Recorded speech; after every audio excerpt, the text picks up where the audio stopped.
Good day, good day. I have a question for you. How would you define religion? I know a lot of people who define it as a set of rules that you basically just have to follow and get right in order to go to heaven or make God happy. Something stringent, something that if it's not followed to the letter, you're somehow going to be punished. And a lot of people are turned off by that definition, myself included. So I wanted to share with you today the real definition of religion as the Bible quotes it. So in James 1:27, there's a scripture that reads as this. This is actually out of the Amplified Classic, so it's a little bit more juicy, I guess, than other versions. I like it.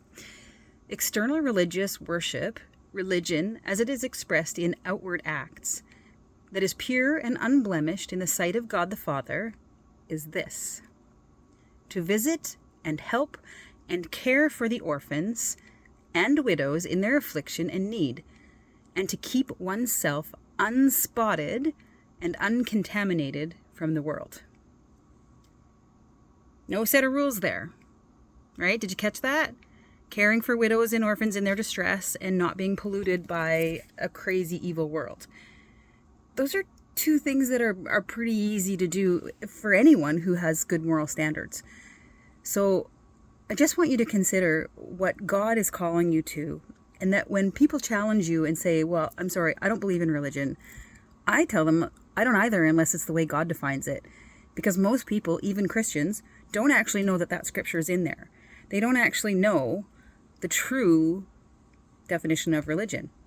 And I think that's kind of sad because they miss out on an opportunity to get to know the loving God that we have, that we serve, that we choose to serve. We're not forced to serve.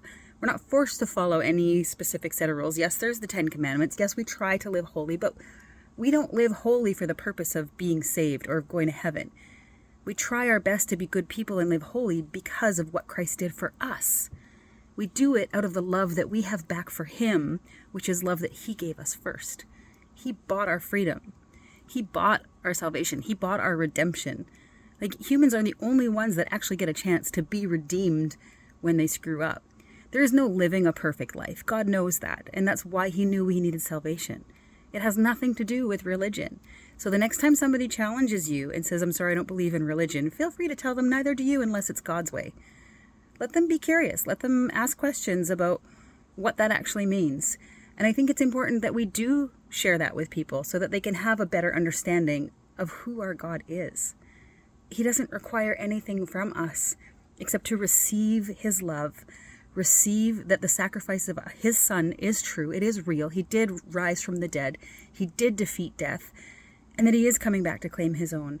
And it has nothing to do with the world's idea of religion. You cannot earn your way into heaven because none of us are perfect.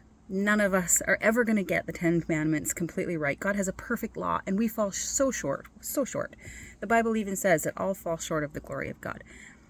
It's not that we don't try to be good or try to be better, but we have to accept the fact that we are flawed and we live in a sinful world, and that's okay. We don't have to be beat up because of it. We can actually have freedom in it by not being stained by it.